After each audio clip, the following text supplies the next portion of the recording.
tiang pribadi, Lati ini sangat keren gitu loh. Jadi benar-benar bisa menyentuh rasa, menyentuh rasa. Kalau tiang pribadi menontonnya ya merinding gitu loh. Ya bukan merinding karena seremnya, bukan begitu. Jadi bagaimana kesatuan, ya kesatuan antara vokalnya, kemudian antara melodinya gitu ya, ritmenya, kemudian dengan visual-visualnya. Itu sangat luar biasa sekali.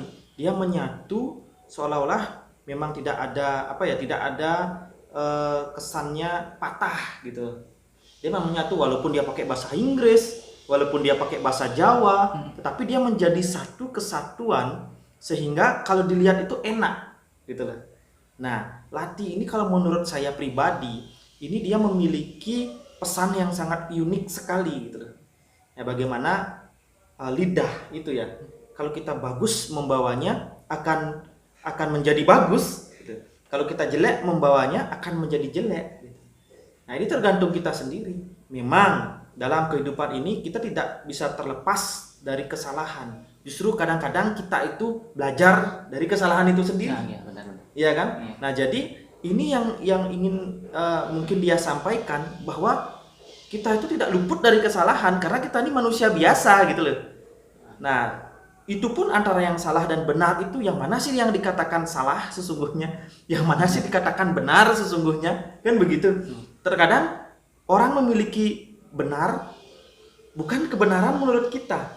Kadang-kadang kebenaran mereka adalah sebuah pembenaran bagi kita itu. Yang mana sih dia ini nah? Nah, justru di sini banyak sekali simbol-simbol yang bisa saya tafsirkan sendiri. Ketika dia memakai penari tiga kontemporer itu, apa itu mungkin simbol Satyam Rajas Tamas, kan Bisa seperti itu, dikaitkan bisa gitu. dikaitkan begitu. Ataukah mungkin dia masa lalu, sekarang dan yang akan datang.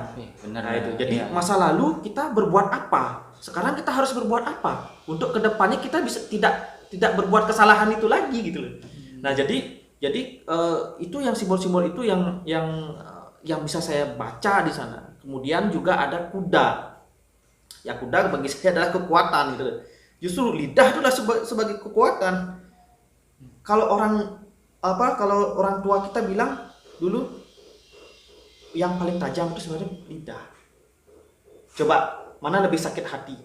Kalau difitnah gimana? Ya, lebih sakit hati ketimbang langsung kret gitu masen sakit Iya. hati. Kalau difitnah atau apa, kita dijelek-jelekkan atau kita dikata-katai dengan lidah itu tuh ngomong gitu kan, itu jauh lebih sakit kan daripada misalnya robek. Oke, bisa kita obati gitu.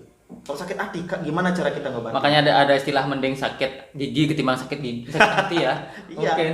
Nah itu, jadi itu sangat luar biasa sekali gitu loh. Jadinya kekuatan itu dilambangkan dengan kuda lumping dan api. Api itu udah sifatnya panas dia, ya kan? Api itu juga sebuah yang bisa menghidupkan, memberikan penerangan, ya enggak? Jadi api bisa menghangatkan kita, tapi dia juga bisa membakar kita. Lidah itu juga seperti itu. Iya kan? Jadi kalau kita baik menggunakannya, maka dia akan bisa membuat kita nyaman atau apa. Tapi kalau kita tidak bisa menggunakan lidah kita, bergosip atau apa, suka ngomongin orang gitu, justru itu adalah sakit. Siapa yang sakit? Yang ngomongin orang itu yang akan sakit gitu loh. Nah itu jadi pesan-pesannya memang jelas sekali kelihatan bahwa kalau kita demen ngortangna gitu, seneng ngomongin orang gitu. Ngegibah gitu ya. Apalagi kita nggak tahu kebenarannya dia itu apa gitu loh. Iya benar. Kebenarannya dia, dia melakukan seperti itu, jangan-jangan dia gini, jangan-jangan dia gini. Yang sakit siapa? Bukan orang yang kita bicarain, tapi diri kita yang sakit gitu loh. Kenapa? Karena kita secara tidak langsung ikut campur urusannya dia. Sedangkan dia fine-fine aja kok dengan tingkah lakunya dia, kan begitu. Kalau kita membicarakan orang, justru kita yang sibuk. Yo mau dia nih, dia mau ngapain ini, dia mau apa? Iya benar. Ngapain kita sibuk gitu kan? Nah itu besok ngomongin orang, dia tuh begini loh, dia tuh begini. Yang sakit siapa? Kiranya sendiri Yang ya. ngomong itu yang sakit. Berarti benar-benar Dia punya sikap iri hati, ya kan? Punya sikap cemburu kayak itu. Iri hati dengan orang yang kita bicarain. Nah itu hati-hati, makanya bawa lidah. Oh iya. Nah, terus makan beling itu kan? Ya, itu makan beling. Itu simbol semuanya kekuatan di alam bawah sadar kita semuanya. Jadi kita jangan lupakan bahwa selain unsur skala, kita punya unsur niskala. Itu yang harus kita pegang teguh sekali gitu loh, bahwa di luar kesadaran kita ada kesadaran yang sungguh lain lagi yang terpendam gitu loh, kesadaran sejati yang orang bilang. Nah, Niko di bidang kreativitas bahasanya luar biasa sekali.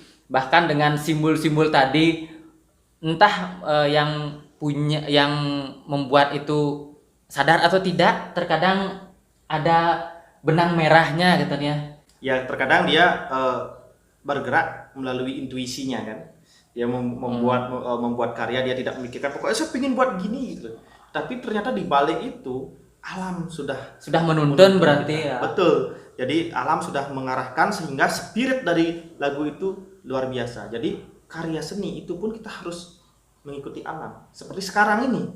Sekarang corona ini. Nah, ya kan? benar. Corona ini kan kita mau tidak mau harus mengikuti alam kan? Sebenarnya alam itu tidak perlu kita, tapi kita yang memerlukan alam. Jadi kalau kita tidak bisa mengikuti alam, tergeruslah kita.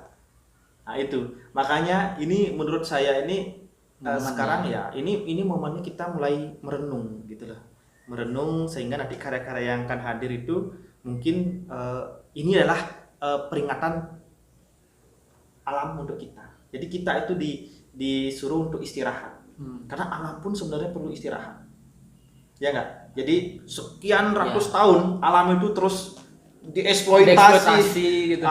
Ya sekarang sudah ini lelah, capek gitu. Akhirnya kita aku mau istirahat, akhirnya kita juga istirahat kan sekarang. Nah di situ kita merenung sehingga karya-karya yang ketika kita merenung itu kita mencoba untuk menggali potensi diri. Gitu loh. Jadi sehingga karya-karya individual itu yang akan muncul. Di sini kesempatan justru di dalam keadaan begini, kesempatan kita untuk mempelajari diri kita sendiri. Jadi seperti lagu tadi itu, ayo kita merenung, kembalikan ke dalam diri kita sendiri gitu loh.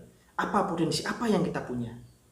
Gitu. Misalnya kalau menari, gerakan seperti apa yang kita punya? Lakukan sendiri di rumah sehingga bisa memunculkan sebuah identitas. Ada kontemplasinya. Ya, dari situ justru di sekarang ini adalah potensi untuk menggali diri. Nggak seperti yang mungkin yang sebelumnya kita bergerak hanya mengikuti karya-karya orang, mengikuti tarian orang gitu loh. Atau lebih tepatnya kita cari kerja gitu. Makanya ada apa namanya? Jadi kalau saya sendiri di Pancar Langit, saya biarkan di masa COVID begini, saya tidak membuat kegiatan. Mana Pancar Langit membuat kegiatan? Tidak ada. Cuman lebih kepada perenungan diri mereka sendiri. Lebih mungkin mereka kalau tidak dia bergerak, tubuhnya tidak bergerak, otaknya dia akan bergerak. Iya. Kenapa? Ketika dia diam gitu, oh ini saya coba membuat tari begini, nanti ke depan oh saya akan membuat begini, saya punya konsep begini. Nah gitu. Ya karena seperti dunia ini terus berputar dia, ya kan? Nah, badan kita boleh diam, tidak bergerak, cuman pikiran kita yang terus berputar. Ya, mekudus.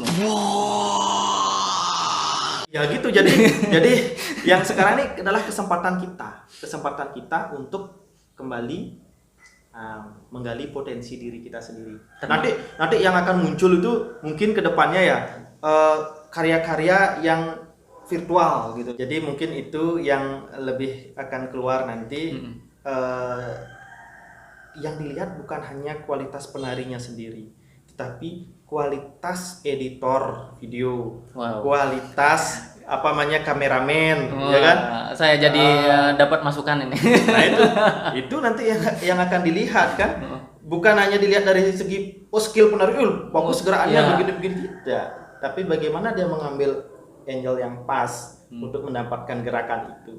Jadi perlu belajar lebih jadinya karena adanya COVID ini kita harus lebih belajar bagaimana mengeksplor lagi diri kita untuk belajar lagi kan kita nih. Pesan bagi adik-adik yang belajar tari tradisi terutamanya di Sanggar Sangkara dan juga teman-teman yang menonton di channel ini, pesan apa yang bisa disampaikan? Kalau saya pribadi ingin mengajak adik-adik yang dari Sanggar Sangkara ya, dan juga yang teman-teman yang bergelut di bidang seni, ayo tetap kita mempertahankan tradisi kita sebagai identitas kita. Dan jangan lupa juga kita berkreativitas ya untuk pengembangan. Jadi antara tradisi dan pengembangan itu harus seimbang. Jadi antara identitas dan kreativitas itu harus seimbang. Jadi kedepannya ayo kita buat karya-karya yang menarik tentunya, yang luar biasa melalui perenungan-perenungan yang sudah kita dapatkan atau kontemplasi mungkin dari selama kita bertapa di rumah saja. Ayo kita tunjukkan nanti karya-karyanya di YouTube, nanti tag saya bisa, nanti mungkin biar saya juga tahu perkembangan apa yang ada sekarang, kreativitas apa yang dimunculkan oleh adik-adik kita dan teman-teman kita, terutama teman-teman seniman yang kreatif. Niko dulu ngobrol setengah santainya, dan nanti kedepannya mungkin kalau ada dari teman-teman penonton atau adik-adik Sankara yang mau bertanya sesuatu mengenai beliau atau nanti berbicara tentang kreativitas, seni tradisi dan lain sebagainya berkaitan tentang seni budaya, terutamanya seni tari, bisa nanti di komen nanti ya, di komen di kolom komentar nanti. Nah, Diko dulu video kali ini suksemo. Nanti kita bertemu kembali di video selanjutnya. Om Santi Santi Santi Om.